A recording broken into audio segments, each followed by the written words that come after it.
Hey, wait. Before you skip ahead, just to let you know, you can actually watch the full version of this on our Patreon, and you can actually watch next week's episode a full week in advance. I mean, it's very easy. I mean, right down there in the description, or right up here in the corner. Feel free to give it a click, and we'll see you there.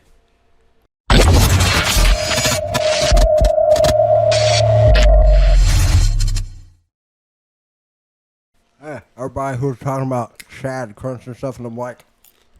Yeah, everybody crunch at the same time. I got one for you. Hold on. Here we go.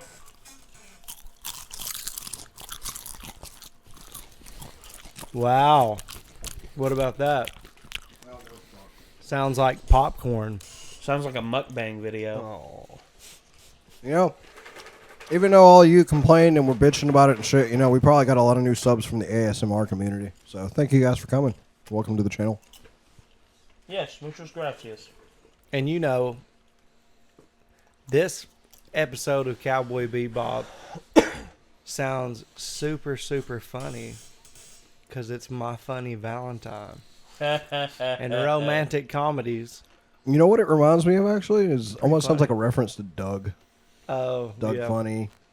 Oh, yeah, that's right. Scooter Valentine. I wonder. I remember that one episode of Doug. He goes to Halloween dressed up as a slug, and everyone's like, "What are you, a pile of dirty socks?" "I'm a slug." It's like, damn, Doug. That's just sad. Brutal. Yeah. Anyway, we're now on episode 15 of Cowboy Bebop, My Funny Valentine, and, just gonna be honest with you, man. We're in the second half of the series, and for those of you who thought, oh yeah, the first half of the series is where they do all the character building, Cowboy Bebop said, nah. Watch this. They continue building throughout the whole series. That they do, and in all honesty, I like that. I like that the characters keep going, and they just don't resort to being these one or two dimensional characters with only one or two character traits, just like, oh, so he's the one who smokes a lot. Oh, so she's a bitch. Oh, so he's got a mechanical arm. Oh, so she's a maniac who lives on the internet. Oh, it's just a dog. But those dimensions do still exist the whole time, right? But they're not. But they aren't overly dependent on that. You know, it's like you talked earlier about the WWE being strictly reliant on its athleticism and not its storytelling. Same thing here. They have their archetypes, but yet they have fleshing out to do. You know, fleshing out characters is something this show has done really well, and I can't wait for y'all to see what else happens throughout this series. Because there's a lot to digest in these remaining 12 episodes. So, I guess without further ado, let's get to it. Basically, you'll have a conversation with somebody later, and they'll be like, "Oh yeah, Spike, the guy who smokes a lot," and you'll be like, "But it's not just that," because you've seen the whole thing. And you'll be like, "It's this and this and this and this and this too," because he's a crazily good developed character, like everybody else in the show. I feel like somebody's gonna remember me like that one day. Just the guy who smokes a lot. That's right. And wears an Atlanta Falcons hat. That's right. All the damn time. Rise up and respect. Michael Vick experience. Damn right. May have dog fight, but he was a good quarterback.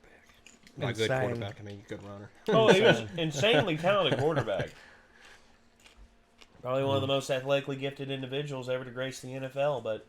Taken out of the game at the prime of his career. Yep. First by an ankle injury, then by dog fighting. Ain't life a bitch. Not a good idea. You make it sound more badass than it actually is. You make it sound like he got in a fight with a dog. No. He lost to 3 pit bulls. He was just an asshole. Yeah. All right. Well, ladies and gentlemen, let's get on with this episode. Here we go. 3, 2, 1.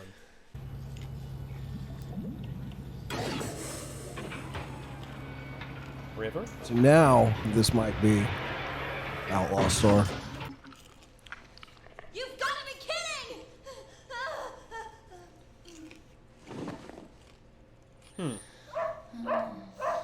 Aw. Oh, cut me some slack. I've been trying to figure out who it is you remind me of. Now I know. It's that guy with the thin eyebrows. Whitney Haggis Matsumoto. Do you want to know a secret about my past? Do you?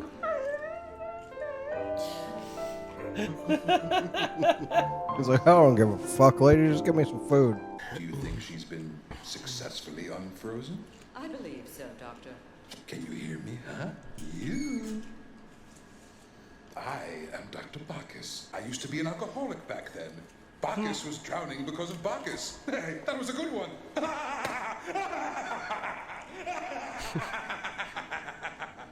And she just dies. Now, but you only have one problem left, and you know what that is, huh? Coming up with 30 million wulongs for the basic operation, in addition to 54 years of interest payments. How much is that? The total is 300,028,000 wulongs. I'm Whitney Haggis Matsumoto, your lawyer.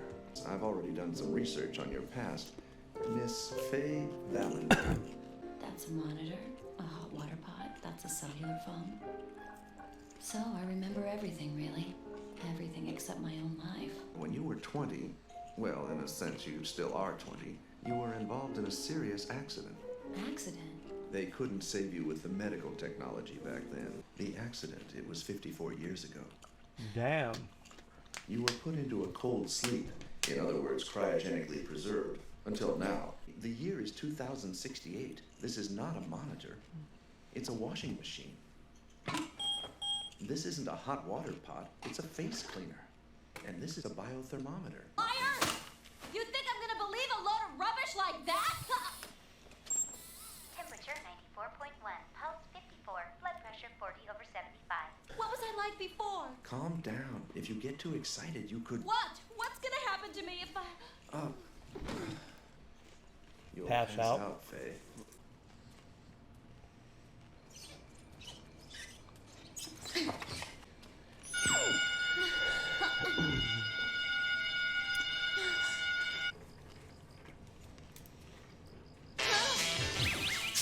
You there, really cold one.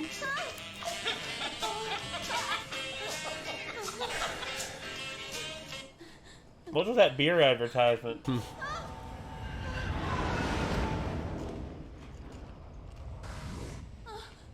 come back here! Miss Valentine, hello!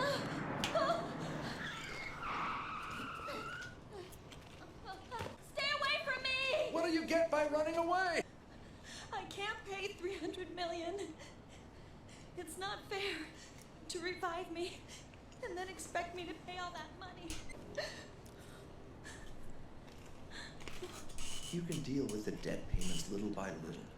I'll do everything I can to help you. What's this?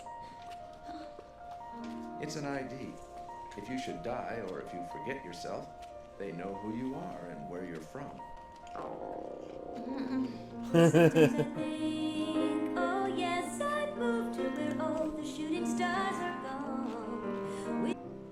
I will give me a key to lock the door and I won't let my magic What's that? Collection agents. The insurance company got impatient. If we stay here, we'll both get caught. You better jump out and run. What about you? I'll meet you at the medical clinic. A prince has to protect Sleeping Beauty. That's the way it works.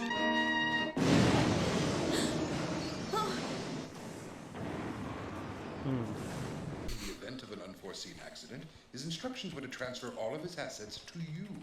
If you give us a thumbprint here, everything he owns will be yours. Oh, Whitney, he really did care. Why are all the numbers there in red? Those are all his debts, but they say debt is an asset. His debts? You have got to be kidding! He risked his life to save me. And his debt, well, it was a drop in the bucket compared to mine. How long were you in there listening, Spike? Too long. Your story needs editing. I'm sure that guy's crying in the next world, since he ran off without paying his debt. I can't help that. It's way more than I could ever pay. Now she gets huffy about it. Maybe you made this story up too. Think what you like, but it's not a lie. I just don't know the whole truth, all right? This guy has a rep as a Don Juan. He's really just a cheap confidence man. Girls fall for him. Take note. When others are snoozing, Jet is on the job. Uh-oh. He got fat. Whitney, Haggis, Matsumoto. Yeah. Long time no see. Looks like you've been living very well, Mr. Lawyer. Why? Because I'm a little plump? I want a full explanation. Well, I just had a fat implant.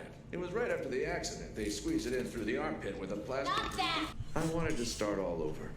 Start from scratch. By conning women out of their money? Well, you became a bounty hunter. I'd say it was destiny. So everyone was in on it, huh? I couldn't ask for more than to have you hand me over to the police. You think it's safe to leave him alone? Worried about him or her? I'm afraid she might let him escape or something. Well, she'd have to have a heart to do that. I'm glad I got to see you one last time. Sleeping Beauty. Well, he's trying to get out. She's helping him. Want to bet? Yeah, I'll give you 4 to 1. I'm trying. You can't squeeze 2 people in here. Just don't breathe so much. Exhale or something. Jet caught him. It's his reward, Faye. I have some history to work out with this guy, so I claim first rights to him and to the bounty that's on his head. Is it just me, or did that not make any sense? Just like I said, women don't work on reason.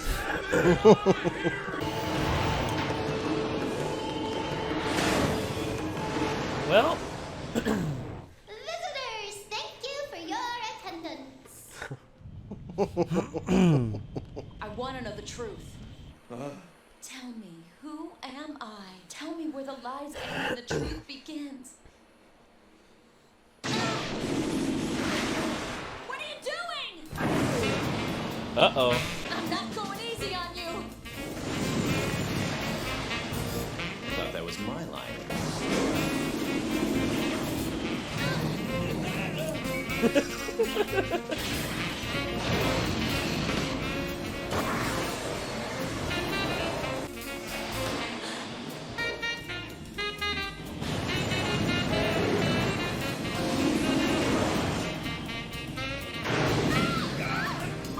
Got her. Who am I? Are you sure you really want to know? It's going to be hard to swallow. Spit it out! I don't really know myself, I swear. You're lying. Who am I? My past? My future? These are questions every human asks at least once in their life. I've heard that voice before somewhere. Here I am. You. Oh, jeez, is that the doctor from the cryo clinic? Sure seems that way. You told me that doctor was dead. Actually, I gave you the name Valentine. Yes, I named you after my favorite love song. All the other data on you was lost when the astral gate exploded. So you see, no one knows who you are or why you were put in a cryogenic state. Pilot of Patrol Ship 118, you're in a vehicle which has been reported stolen. State your department code now. I repeat, state your code. Doctor, this is not good. We're going to be apprehended here. You're on your own, Whitney. Take care of yourself. Bye-bye, Whitney. Wait a minute, Uncle. Don't go. He's your uncle?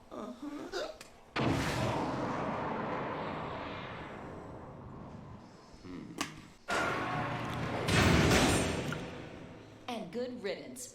What a fitting payback for all the sleazy lies you told me. Well, there is one part that's true. That I fell in love with you.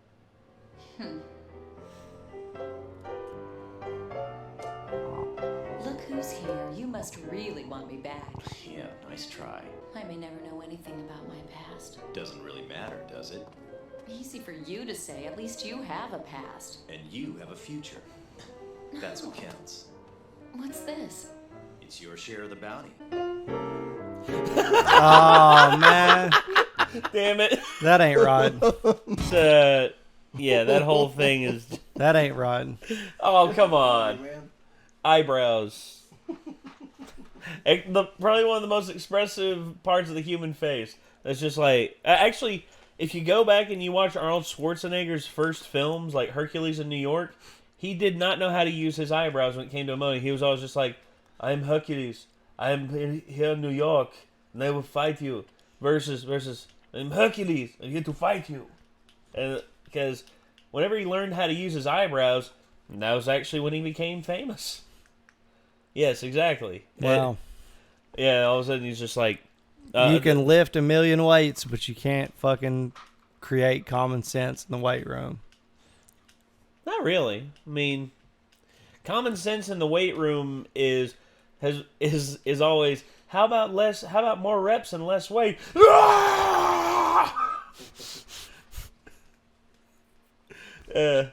That's usually what it's met with. Just a bunch of screaming and a bunch of bros yelling, "Do you even lift?" Primal grunting. Territorial pissing. I'm glad that's actually not a thing. But I have walked into a weight room one time, and there were these two guys using the dumbbells in an exercise, and they were both like, I don't know if they were doing this just to be funny, but it was pretty much me walking by. All I heard was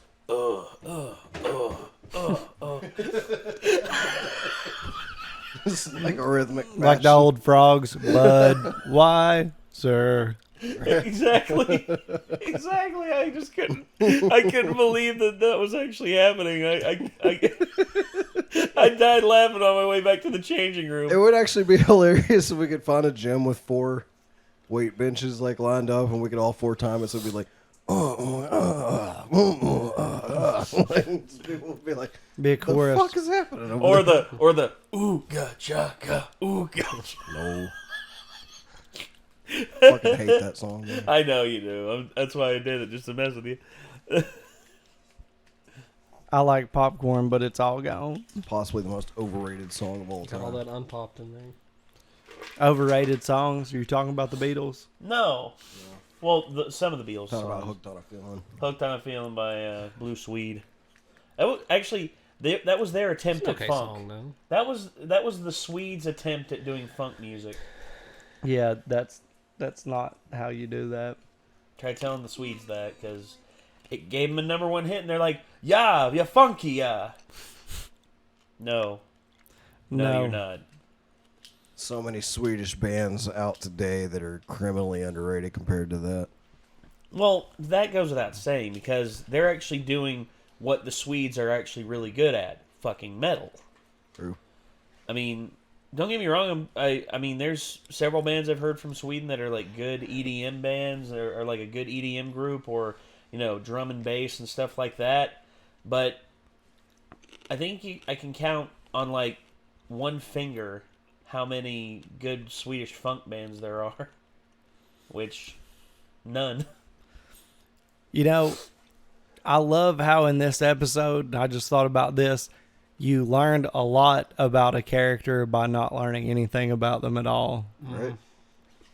Like, there was no real answer to the questions of a backstory, but there was a backstory in the search for finding out. Like, you want to hear a secret about my past? I don't really have one.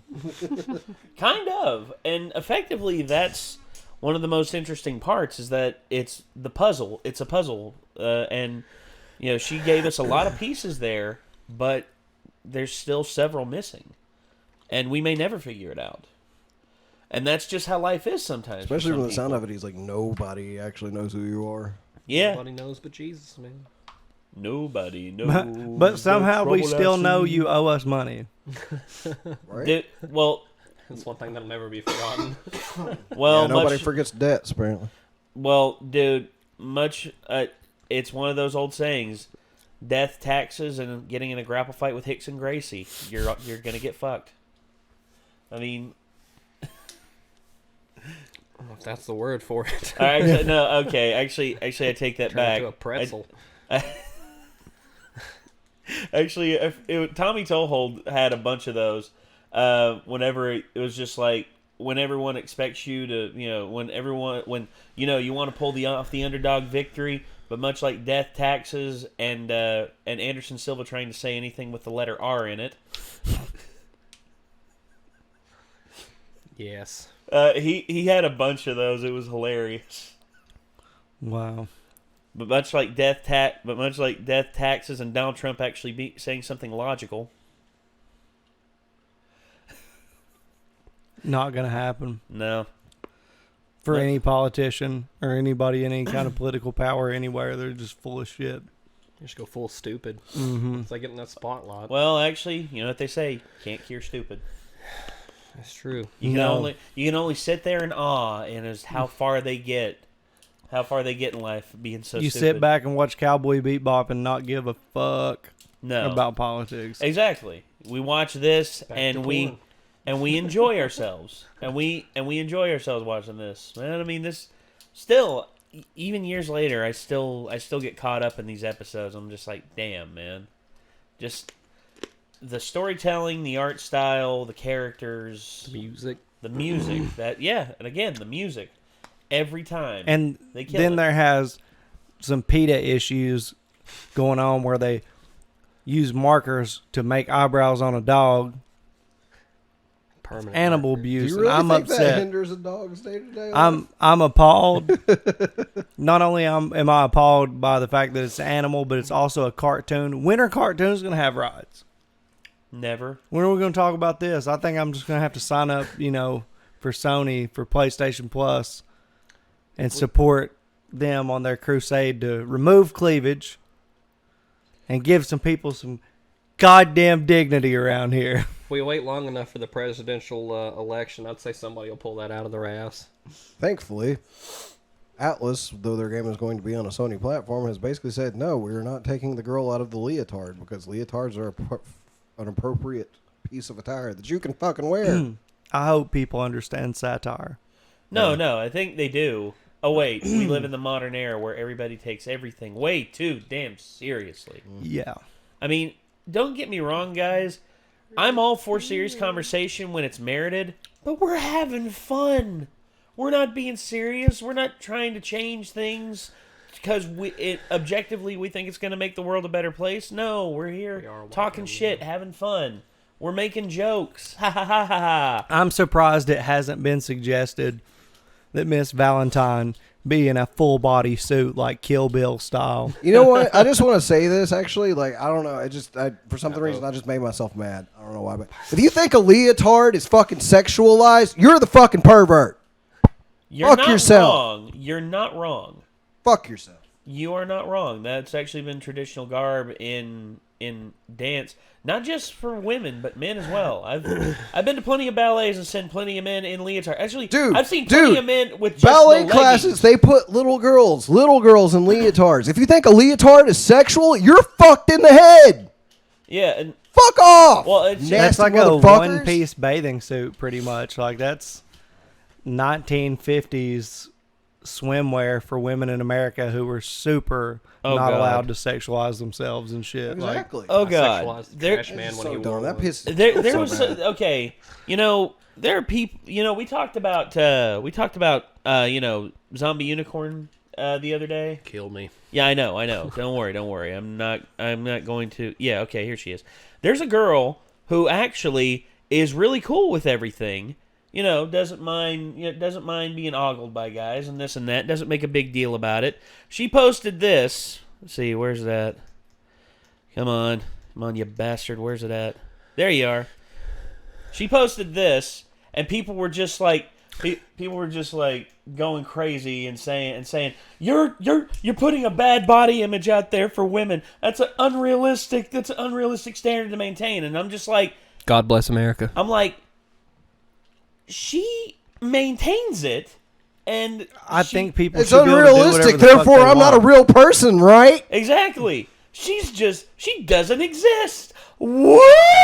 Leave that cool lady alone. Look, man, and people talk down on me like my beard's photoshopped. Really? Like, I mean, people talk down on me so bad, but when you get to a point where you look so damn good, right? When you're so desirable.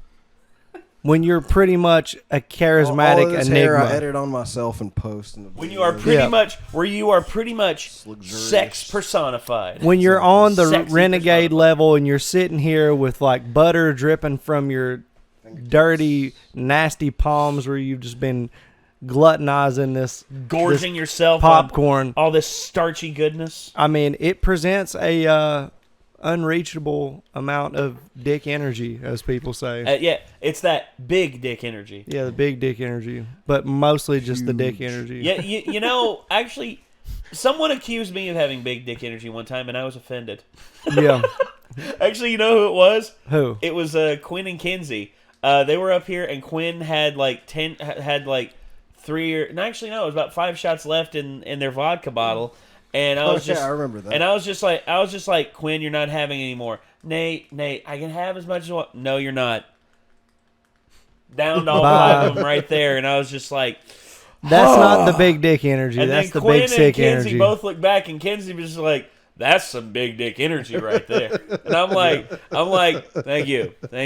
Hey, I felt good, man. I felt good. I bet you did. It was 5 shots of vodka straight down the pipe. Yeah, that reminds me of high school. Woo! I know, right? Mm-hmm. That reminds me of MODOK. Oh, dude, let's not even talk about that. Animal House. For real. All out. For real. I felt like I had been frozen in a hyperbolic time chamber a couple times. Dude, you want to know how... Felt like I'd been frozen for years, and then I woke up the next day like... Y'all think the house in Animal House was bad? This place was literally condemned and demolished a year after he moved out. It's true. Hey, what are you going to do? Yeah, and the thing is, it was right next to the middle school. Oh, yeah, it was right next to the middle school. Respect. So I'd be up, still fucked up from the night before, and then all these little middle school kids are running around on the track, and I'm just like the perfect fucking example of what they don't need to be. You know, purple hair. You out on the front porch, shirtless. With a big old bottle of Budweiser, just like shirtless, purple hair, still drunk, drinking coffee with my pit bull on the porch. You know, uncovered porch. I'm sitting on like a cloth recliner.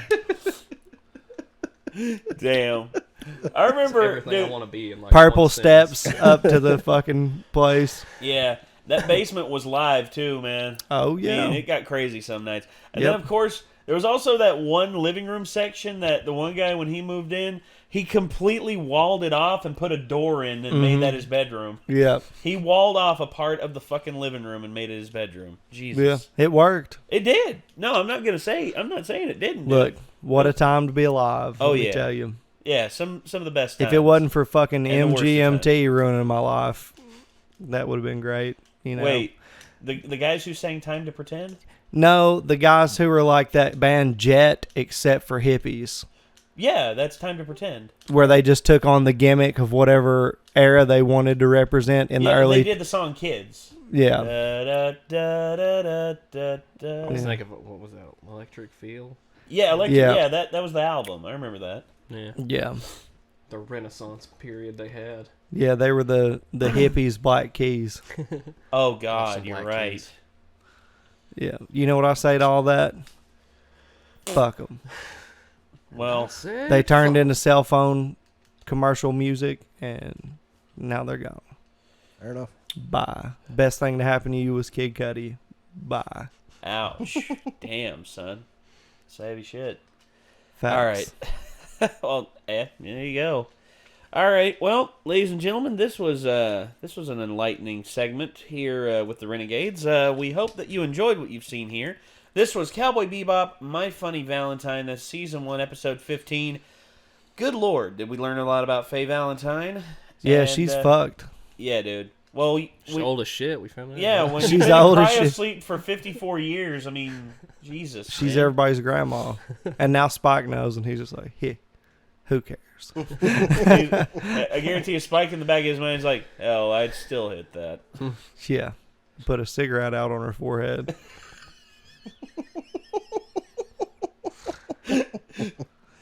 God. He's ruthless, dude. He's a savage. Well, him coming out of the bathroom, that part right there got me every time. It still gets me even years later. Funny, Too yeah. long. Your story needs editing. All right. Well, thank you all very much for tuning in. If you want to see the full version of this, link is in the description down below to our Patreon, where you can come and support us. And we have well over 100 episodes of anime on there that you all can enjoy to your heart's content. And yeah, we hope that you will continue to tune in. And until next time, signing off, I'm Nate. Andrew. I'm Chad. I'm Nick. And You we'll all see- leave Atlas alone. They make fantastic games. See you, Space I agree. Cowboy. Damn it, you... never mind.